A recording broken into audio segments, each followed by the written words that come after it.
Kisah Melda Savitri, wanita Aceh yang diceraikan suaminya tepat sebelum sang mantan dilantik sebagai P3K, terus menjadi perhatian publik. Setelah setia mendampingi suami dari nol hingga rela membeli atribut korpri jelang pelantikan, Melda justru ditinggalkan tanpa alasan jelas. Namun nasib buruk itu kini berbalik arah. Ia mendapat bantuan luar biasa dari Sela Saukia yang memberinya uang, ponsel baru, dan kesempatan mengubah hidup lewat usaha sendiri. Penampilannya pun disulap menjadi lebih elegan dan berkelas, membuat banyak orang kagum dengan transformasinya. Tidak hanya Sela Saukia, Ivan Gunawan juga turut memberikan dukungan moral. Ia menasihati Melda agar fokus bekerja dan mandiri, menegaskan bahwa cinta manusia bisa berubah, tapi keyakinan kepada Tuhan tidak akan pernah hilang. Kata-kata Ivan Gunawan seolah menjadi penyemangat bagi Melda untuk bangkit dan membuktikan bahwa dirinya mampu berdiri di atas kaki sendiri. Kini wanita yang dulu ditinggal suami justru banjir rejeki, perhatian, dan kesempatan baru yang membuat publik tercengang. Alhamdulillah hari ini bisa ketemu sama Melda, dan hari ini kebetulan aku juga udah lama nggak ketemu sama Kak Sheila. Hari ini ke rumahnya. Dari kemarin cuma ngelihat berita kamu viral di TikTok, di Instagram. Hari ini ketemu langsung, ya Allah. Jadi kamu terselamatkan. Terselamatkan hidupmu oleh Ibu Peri. Ya Allah, baik-baik di Jakarta, ya kan. Fokus sekarang ini kerja.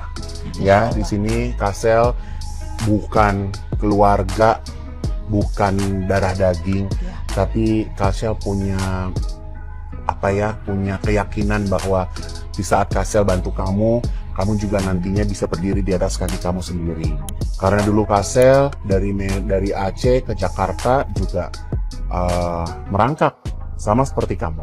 Jadi kamu pun harus jauh lebih kuat dari Kasel. Ya. Cinta, hanya cinta sama Allah yang abadi. Cinta sama manusia bisa berubah kapan saja. Oh, Masya Allah. Iya kan? Betul, Setuju nggak? setuju. Iya kan? Jadi kan ya suami, anak, istri, semua bisa pergi ninggalin kita. Tapi keyakinan hati kamu sama Allah itu yang bakal ada selamanya. Gitu. Semangat. Ya? Tetap berbuat baik. Amin, insya Allah. Yang penting hatinya bersih. Kalau hati kita bersih, kita mau dibawa kemana aja, insya Allah kita jadi diri kita sendiri. Iya, Ya, jadi kalau hati kita udah mulai kotor, dengki, julid sama orang, nggak suka ngeliat orang sukses, nggak suka ngeliat orang happy, nggak suka ngeliat orang makmur, nggak suka ngeliat orang senang, ya insya Allah nggak akan bisa terus senang hatinya gitu. Karena yang paling mahal di dunia ini adalah ketenangan. Asik. Oh, Masya Allah. Haji Ivan Gunawan undur diri. Kak Sheila, terima kasih banyak. Nah, gimana nih menurut netizen yang terhormat? Silahkan berkomentar ya. Ya elah bang, baru juga mau jadi P3K, sudah mau ninggalin pasangan. Kamu lupa siapa yang nemenin kamu, bantu kamu, hingga kamu ada di posisi sekarang. Harusnya orang yang pertama kali kamu bahagiakan itu istrimu, bukan malah ditinggal. Baru juga jadi kota obat P3K, sudah sombong. Wanita yang makin cantik, makin glowing setelah ditinggal suaminya, berarti 90% kesalahan ada pada suaminya. Nih, lihat aja Kak Melda ya, before, after. Cantik mana? Cantik pas udah ditinggal lakinya. Bener nggak? Setuju nggak? Kadang masih menjadi misteri kenapa para wanita ini makin bersinar setelah ditinggal lelaki nggak tahu diri ini. Kemungkinan besar itu karena pemicu stresnya itu udah pergi alias dibawa mantan. Kadang yang bikin muka makin kusam, badan makin lebar bukan cuman karena kurangnya skincare mahal, tapi kurang perhatian, kurang pengertian juga bikin muka makin kusut. Tenang sayang, don't worry kalau kalian ditinggalin sama laki-laki yang dompetnya isinya cuma cuma setebal tisu selembar ya, apalagi banyak tingkah, banyak mau, banyak gaya. Udah nggak apa-apa, don't crying baby ya. Masa depan cerah siap menanti. Rumah tangga itu yang dibutuhin bukan cuma isi dompet yang bikin perut kenyang, tapi juga pengertian, perhatian, kasih sayang yang bikin hati dan pikiran tenang, betul? Udah ada yang nonton podcastnya Melda Safitri di Denny Sumargo. Gue baru aja kelar kemarin ya nonton podcastnya yang durasinya paling cuma 47 menit. Sebentar, tapi kita banyak dapat hikmah. Karena apa yang dibicarakan sama Meldanya daging banget. Salut ya lihat Melda ya. Dia walaupun udah disakitin sama suaminya, tapi dia berusaha tidak menjelek-jelekan suaminya gitu. Dan dia pun mengakui ada kekurangan dalam dirinya. Cuman yang gua miris, Melda cerita dia kan lagi jualan, ternyata suaminya pulang ke rumah tidak ada makanan di rumah, yang suaminya marah-marah. Ini deh para suami, kalau ingin makanannya tersedia, istri cantik, cukupin nafkahnya. Seandainya nafkah kalian kurang, ya harus kalian pengertian dong. Ya istri kalian nggak bisa sempat masak buat kalian, itu kenapa? Karena dia sibuk jualan gitu. Capek loh beb gitu. Kita udah ngurus anak gitu. Kemudian kita jualan, apalagi punya anak yang masih kecil toddler gitu kan. Aduh rempong banget beb. Gue berasa banget nih beb ngurusin punya anak 3 ya, rempong sekali. Apalagi kita sambil jualan. Jangankan buat ngurusin bikin masak kan suami kita gitu kan. Ngurus sendiri-sendiri aja gak sempat, karena kita udah cari nafkah, bantu keuangan suami gitu.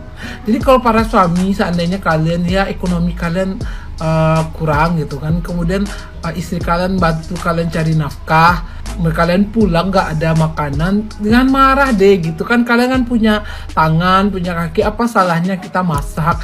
Gak melulu ya masak itu adalah tugas istri, gak melulu ya nyapu rumah, beres-beres itu adalah urusan istri gitu. Enggak, sebenarnya kita rumah tangga tuh berbagi beb gitu. Misalnya kalau gua pribadi dibagi tugasnya, misalnya aku yang cuci, suami yang bersihin rumah, kayak gitu aja.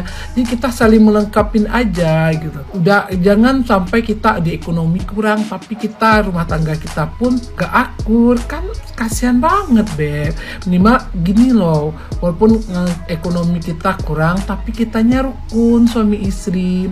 Nah pesan gue buat cewek-cewek di luar sana, seperti apa di podcastnya Melda, berdirilah di kaki sendiri. Bener, wanita zaman sekarang emang harus bisa berdiri kaki sendiri, harus mandiri. Kita nggak bisa berharap pada pasangan aja gitu. Di zaman sekarang gitu, mencari nafkah pun harus berdua agar ekonominya nggak timpang gitu. Kalian masih ingat kasus ini? Seorang suami yang dilantik menjadi PPPK atau P3K, dan setelah dilantik dia mau menceraikan istrinya. Nah ini buat yang belum tahu, gue bakal rangkumin buat kalian. Tapi disclaimer dulu, yang gue sampaikan hanyalah rangkuman ya. Gue tidak ada membela suami, gue tidak ada membela istri. Di sini hanya rangkuman POV dari sang istri atau mantan istri ya. Sebelum gue bacain ya. Jadi awal mula percekcokan ini, si mantan suami ini pulang ke rumah dan ngecek meja makan tapi nggak ada makanan. Nah sementara si Mbak Meldanya ini atau si mantan istrinya ini lagi jualan. Akhirnya cekcok. Nah si suami besoknya pergi nih kemas-kemas baju sama temennya, nggak tahu pergi kemana ya. Pulang-pulang merepet lah tuh. Akhirnya adu mulut nih mereka, sampai si suami ngomong, kamu saya ceraikan 3 kali gitu. Ngomongnya begitu ya, mungkin maksudnya langsung talak ketiga gitu ya. Gak lama dari kejadian itu si suami langsung lah terbit SK-nya buat jadi PPPK ya. Udah mediasi nih sama si suami sama si mantan istri. Nah tapi gak ketemu nih jalan tengahnya. Si suami atau mantan suami tetap mau cerai. Alasan si suami menceraikan adalah Mbak Melda ini keras kepala, gak bisa diatur. Nah yang Mbak Melda atau si mantan istrinya ini sesalkan adalah Mbak Melda ini yang nemenin suaminya dari nol, dari gak punya apa-apa, dari gak punya penghasilan. Nah sekarang direpeh aja gitu aja, atau dibuang gitu aja. POV dari tetangganya atau Bu Rita ini mengiyakan kalau misalkan emang Mbak Melda ini pekerja keras banget gitu. Jam 9 malam dia keluar buat belanja, 2 jam perjalanan naik motor sendirian buat belanja besoknya. Subuh baru pulang, jualan lagi sampai maghrib, sementara suaminya tidak ada penghasilan. Bahkan baju pelantikan si suami ini itu dari hasil Mbak Melda jualan. Hamil anak pertama Mbak Melda minta roti nggak dikasih, hamil anak kedua Mbak Melda minta mangga nggak dikasih. POV tetangganya nih, Bu Vina sama Bu Rita mengiyakan kalau misalkan Mbak Melda ini sering minta makanan ke tetangga-tetangga. Bahkan tetangga-tetangganya pun mensupport untuk mengasih makanan gitu tanpa diminta. Bu Rita ini sampai bingung dipolisikan sama keluarganya si suami.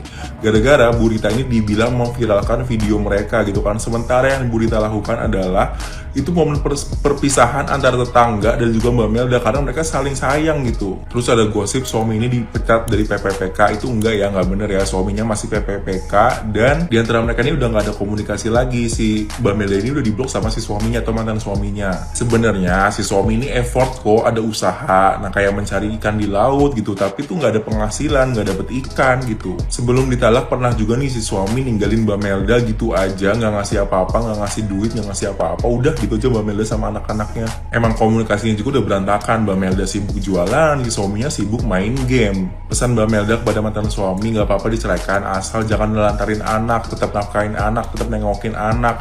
Nah kalau misalkan nanti menikah lagi, ratukanlah istri barunya. Segitu aja guys rangkuman dari gue. Kalau misalkan mau lebih detail langsung aja ke podcastnya Bang Densu.